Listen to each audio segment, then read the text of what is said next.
Hey everyone, today we're going to talk about a $500 e-bike on Amazon. So we're going to test this thing out. We're going to go for a little bit of a ride and I'll give you my final thoughts. I'll let you know what I think of the Hoverfly e-bike. Let's go. All right, I'm out here riding the Hoverfly Ourea electric bike. This is a full-size e-bike at under $550.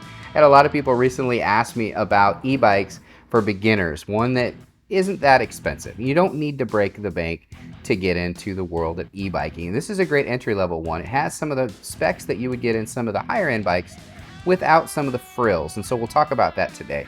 So what kind of a bike is it? Well, it's a 750 watt peak motor. That'll get you about 20 miles per hour. It has a 40-mile range, and that is done with a removable battery, so you have the ability to remove the battery in the winter, which is a big thing if you're new to e-bikes. You don't want your e-bike battery to be in sub-zero temperatures. It does have a 7-speed shifter, so if you don't want to use the battery or the motor, you can just pedal like a normal bike. You have the option to do that. You can either just throttle it, you can use pedal assist, or you can just use it as a bike. And then if you see a hill you don't want to tackle, you can turn it on. Pretty neat. It does have a shock absorber to it. Now it's a lockable shock absorber, so if you want it to be soft or stiff, you get to decide. Comes in two different colors. I got the black one here, but you could also get it in white. The time that I ordered this, they didn't have the white one available, but they do right now. And I'll put links to this right down in the description section of this video so you can get to this exact one, and then you can just choose if you want the white or the black one. It is a very lightweight frame. I did want to mention that. That is one of the benefits of this bike, is it only comes in at like 54 pounds. I mean, it's really incredibly light, and if you remove the battery, it's even lighter. So if you want to take it, stick it on a bike mount, you absolutely can do that. It's really easy to do that. Now this bike, like I said, has 4 different riding modes. So, you could just pedal. You can use your speed shifter to give you assistance up the hills. You can do a pedal assist mode, or you can just throttle it. And I think that's the cool thing about e-bikes, is that, if you get hurt when you're out there or you just get tired, it happens. You can just throttle, which I really like when it comes to e-bikes. Now, if you compare this to some of the other e-bikes on Amazon in this price range, you will notice that the ratings aren't quite as good. And if you actually look at it, most of them have around 16-inch or smaller tires. You want to have bigger tires, guys, so at least 20-inch tires I would recommend on an e-bike if you are a full-size adult. All right, it's time for my final thoughts. I know I went over all the specs here while I was riding, and it did ride pretty good, but I am going to go over a couple things. So I just want to remind everybody that this is a $500 e-bike. This isn't a $1,000 e-bike. This isn't a $2,000 e-bike. So putting it into perspective, it's actually not a bad ride at all. In fact, it was quite comfortable. The seat is a lot more comfortable than I thought it would be because it is a very small seat, a little bit narrow. I do like a little bit wider seats, but that can be replaced. You can actually get seats on Amazon as well for next to nothing. I think I found a really good one for about $30 that I probably would replace this one with, but it wasn't bad out of the box. Now this model does come with fenders. I did have the fenders off for this video because they were sent separately and I didn't want to put them on. It's a personal preference. Didn't really like the look of them. They're kind of flare fenders. They kind of go up a little bit, but they do come, so you do get that. There's also another upgrade. They do a water bottle holder and a little bag, so it is kind of nice, the little things that they give you, and all that can be found on the link down in the description section of this video when you get this bike. So let me just talk about a couple things. So what I liked about this e-bike, it is actually pretty light. So being able to put this on a bike mount on the back of my Jeep would be very easy to do. So weight-wise, it's nice. It also has a lockable front suspension. So if you do like to adjust your suspension, you certainly have that ability. It also has the same Shimano shifter that are on a lot of $1,000 or $2,000 e-bikes, so it does have a good shifting system as well. And the brakes worked pretty good. I'm not going to say that they were perfect, but they did work pretty good. So I don't have any complaints there. You can adjust brakes, no problem. The tires do have some grit to them. They're not that big. They're pretty narrow. So I like to do a lot of off-road biking. So for me, I want a little bit wider tires. So I would have liked that, but these are actually pretty good tires.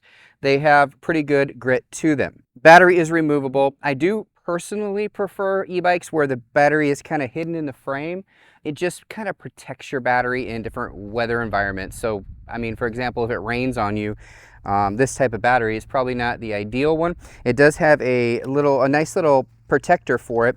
So this is your charging port, and this is really the only place on a bike where if water gets into it, it could potentially damage it. Everything else is pretty protected, and it does have a nice locking, and not really locking, but kind of a cover for it. I do like the plug ones better though, because water can still get in there. And since this isn't inside the frame or under the frame, there's really no way to protect it. So I wouldn't ride this personally in the rain if I was worried about it at all. But again, it's only $500. So even if you rode this for a year and then something happened, you could replace it very inexpensively with the same exact model. So now that I talked about things about this on my final impressions that I liked, let me talk about something I didn't like. So there's actually a couple things. So the first and foremost, I didn't like the display. This is a display that a lot of lower end e-bikes use, and it does not have a full display. So you don't know how fast you're going. You really don't know if the gears are helping you at all, the different speed levels, because it doesn't show you your actual speed. And if you're on bike trails and things like that, they do have speed limits, so you can only go so fast. Like we have one bike trail that 15 miles per hour is the max. We have another that 20 miles per hour is the max. So they do allow e-bikes on there, class 1 and class 2, but only at a certain speed. Now, most class 2 e-bikes, you pedal it, you get up to 28 miles an hour, 20 miles an hour straight throttle. That's what makes it a class 2 e-bike. So on this bike here, I could potentially be going faster than 20 miles an hour and I wouldn't know, and I don't want to bother anybody. So I would like a one that has a speedometer. Now obviously you can put a phone mount, you can add a free app, and you can find how fast you're going. So not the end of the world, but I would have liked that. The grips here are kind of a hard rubbery plastic. They're not comfortable at all. In fact, I could see on long rides I might get blisters on my hands and I have to wear bike gloves. So I would have liked that. Also, there's no way to mount rear view mirrors into the handles with these types of grips, so you'd have to put one on your handlebar and kind of go out. I like at least to have one rear view mirror, especially if I'm going to be on road. So these are just some of the things that I would like as upgrades. But again, guys, $500 for the Hoverfly e-bike is a really good value. So if you are on a budget, this might be a good option for you. If you aren't necessarily on a specific budget and you want maybe a little bit better bike, I have other videos on some more high-end, more expensive bikes as well. We kind of like to cover everything from really inexpensive ones, and this is kind of an in-between, inexpensive and kind of a mid-range, and then we have mid-range, and then we have high-end $2,000-$3,000 e-bikes as well on this channel. So we kind of cover everything here. But again, this is the Hoverfly. If I find any coupons, I will be sure to share that with you down in the description section of this video. I'll also put it as the top comment so you can find it.